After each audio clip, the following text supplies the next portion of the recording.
working on his Dad of the Year award, and a shift from Greek to Norse mythology, it's important to take a look back at the journey of Kratos and see just how far he's come. Here's God of War's story in 7 minutes. Spoilers ahead. This is our anti-hero, Kratos, a Spartan warrior who we later learn is actually a demigod born of Zeus and an immortal woman named Callisto. But we're getting ahead of ourselves. One day, Kratos gets overwhelmed in battle and cries out for help to Ares, the god of war. Ares! Destroy my enemies, and my life is yours. And Ares responds accordingly. And thus, Kratos becomes a servant to the god of war. That is, until that fateful day when he is tricked into killing his own wife and child in a fit of rage.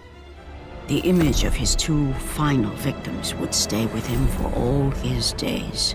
Kratos attempts to break free of his blood oath with Ares, but in the process gets defeated and captured by the three Furies. The Furies mess with Kratos' mind, giving him amnesia and leaving him docile in their mystical illusion. This goes on until Orcos, the Keeper of Oaths, leads Kratos to the Oracle of Delphi to clear his clouded mind and learn the truth. But remember, the truth always comes with a price. The Oracle tells Kratos that in order to break free from his madness, he must kill those who keep his bond to Ares, the Furies. And so, Kratos does just that. Afterwards, Kratos learns that he must kill one more person in order to truly be free of his bond and restore his lost memories. Sweet, innocent Orcos. Kratos kills him, but it turns out that the memories that he fought so hard to restore were actually the nightmares of him murdering his family. He then makes it his goal in life to remove these memories through his service to the goddess Athena. Cut to Persephone, who's rightfully pissed off about being forced to marry Hades and rule a bunch of dead people in the underworld. To get revenge, she plans to destroy the Pillar of the World, which would bring Mount Olympus down with it. More importantly though, during Kratos' mission to stop Persephone, he travels to the underworld and is reunited with his lost daughter, Calliope. Why did you go? I am here now, child, and I will not leave you again. Seeing her again makes Kratos want to forsake everything in order to be with her. Unfortunately, that's not a possibility, and Kratos must leave his daughter behind to stop Persephone and Atlas from destroying Olympus. After killing Persephone and chaining Atlas to the pillar, Kratos once again resigns himself to his fate of serving the gods, which he does for about a decade until he gets fed up. Still haunted by his nightmares that the gods have promised to get rid of, he confronts Athena about it. Athena! 10 years, Athena. I have faithfully served the gods for 10 years. When will you relieve me of these nightmares? The goddess of wisdom lays it all out for him. Defeat the rampaging Ares, and she will rid Kratos of his burden. His journey leads him to Pandora's box, inside of which lies the power to kill a god. But before he can claim that power, Ares hurls a stake from exactly 621,528 yards away. It's true, we measured it, and pins Kratos to the wall. Kratos somehow falls down to the underworld, fights his way back up, because that's apparently how it works, opens Pandora's box, becomes a giant, defeats his inner demons, and finally kills Ares.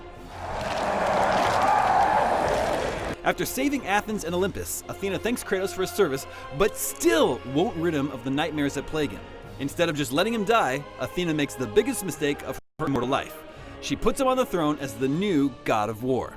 Kratos takes a sidebar to find his long-lost brother Deimos, who was taken away by the gods out of fear of an oracle's prophecy that a marked mortal would bring the destruction of Olympus, a prophecy that I'm sure the gods wished was a little more specific.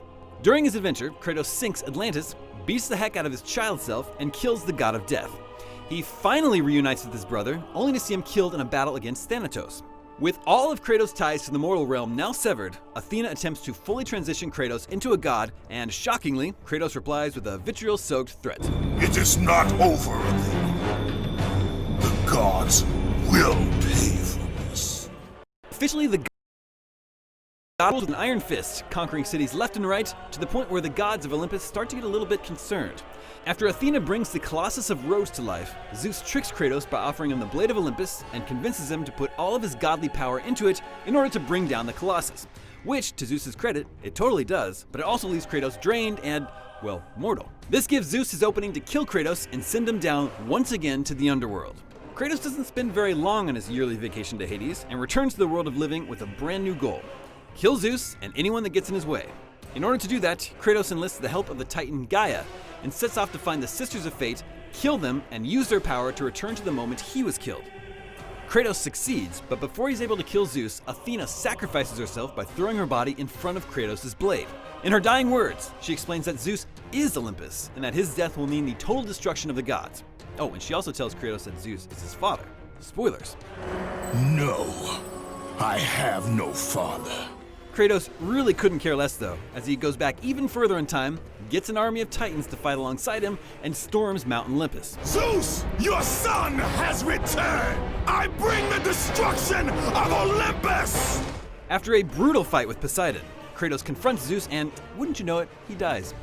One more trip to the underworld, but this time he actually kills Hades himself before making it back to the world of the living. Kratos learns that the key to killing Zeus is once again within, locked away behind the flames of Olympus, which can only be extinguished by Pandora herself. After killing pretty much every remaining god left in the Greek pantheon,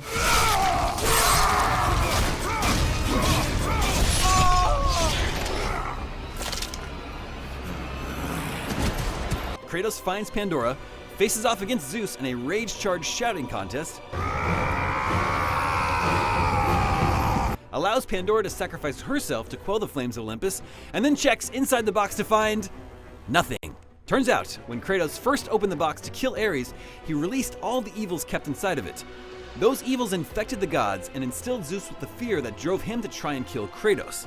But Athena hid something else inside the box: hope.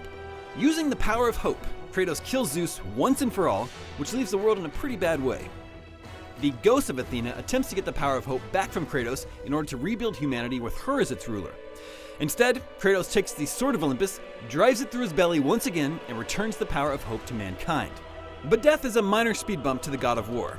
Kratos' Greek journey ends with a blood trail leading off a cliff and a horizon full of godless chaos. Obviously, Kratos' adventure is far from over. How did he survive this, make his way into the world of Norse mythology, and become a seemingly solid dad to a kid named Atreus? We'll find out when the next God of War hits PlayStation 4. Thanks for watching. If you still want more Kratos, check out all of our God of War coverage.